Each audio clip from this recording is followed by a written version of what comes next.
Hey everyone, welcome back to the channel. My name is CB Harris, and today I want to talk to you guys. I want to give you guys just my 2 cents worth, okay? So hopefully you guys are training for lots of different defensive situations, lots of situations you might be put in the real world. Now, we hate to admit it, but it is possible that we're going to get injured in the real world. One-handed fighting, it is a possibility. That's why we hopefully are training that way. Hopefully we're practicing our weak hand, firing with our weak hand. We're firing, strong hand only without a support hand. Hopefully we're trying these things out in training so that we're ready should something ever happen in the real world. But how do we do a reload? Now, I've seen a couple of different methods, and some of them have, there's some drawbacks to them. Okay, the method I'm going to talk to you guys today, it has its drawbacks as well. Nothing is perfect in this world, so don't think that I'm up here preaching that this is the best way to do things. Here's what I think. I think that you need to practice a couple of different methods, try them out, see what works for you, and pick a couple of methods. I don't think you should pick all of them and practice every single method, but pick one or two and then stick with those. Okay? Because you start adding, 5, 6 different methods to do the same thing. When you're put in a situation, unfortunately, your brain is going to kind of seize up a little bit, trying to decipher through which is best for this situation. And that's not the time to be doing that.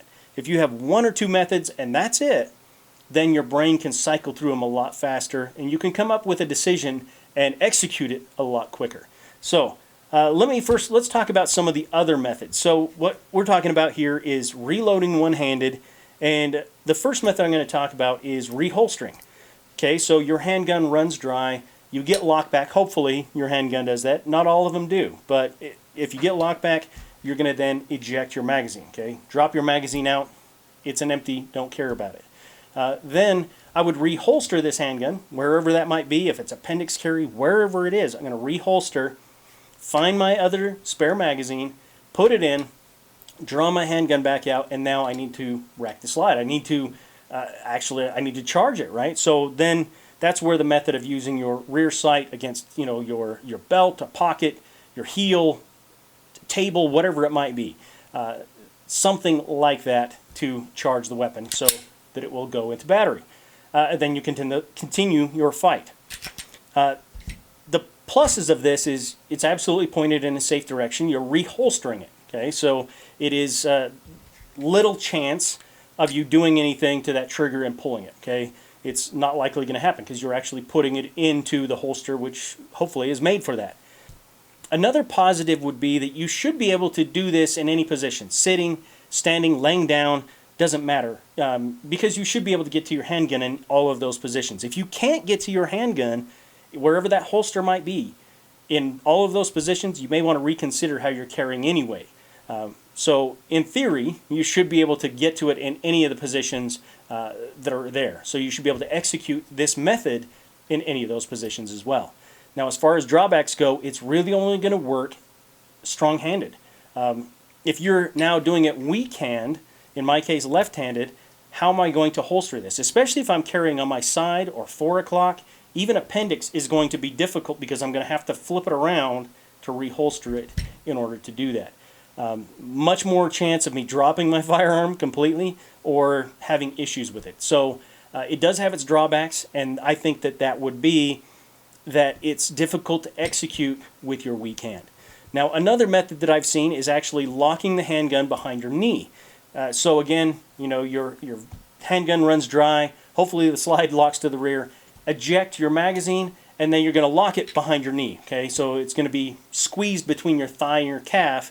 Then you're going to find your spare magazine, insert it in, and then again you're going to have to rack the round. So again, that belt or a pocket or something like that. I've seen the heel often with this one. So some of the benefits of this is, for the most part, you're squatting. So you're making yourself a smaller target. You might be able to do this laying down as well. So it does have its advantages. Now, standing up, obviously, you're not going to be able to do it standing up because you have to pinch it in the back of your knee. So you're going to have to squat.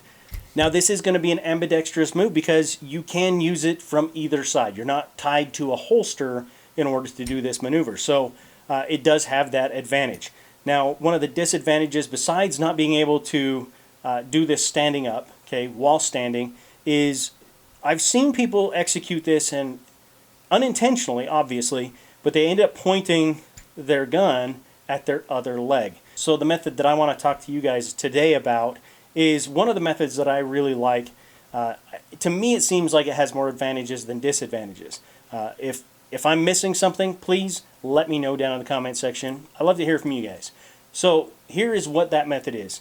Again, your slide is locked to the rear. Eject the magazine, flip it over, and lock the handgun between your knees. So now you've got a knee on either side of the slide here. Find your magazine. So I think you can even, hopefully you have your magazines in a spot where you can reach it from with either hand. Insert it, and now to rack the slide, really all you have to do is push the handgun forward.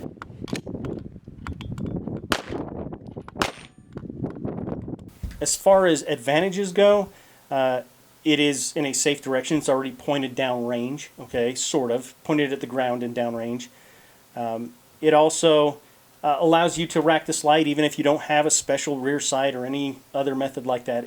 It will work. It's not the most comfortable by any stretch of the imagination at all. It is painful to do.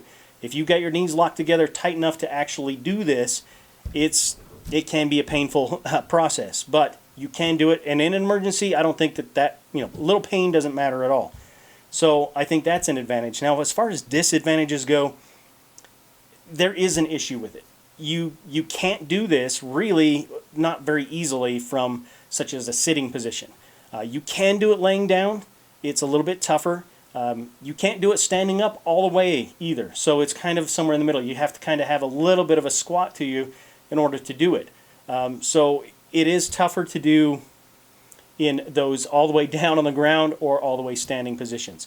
But so if you're trying to conform to whatever cover you have, it may be a little bit more difficult. This is doable either hand though. So left-handed, again, you can just flip it over, or right-handed, flip it over. It doesn't really matter which.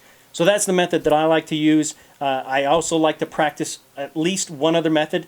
Believe it or not, I actually do practice the one behind my knee. I just try to be sure of where I'm pointing it.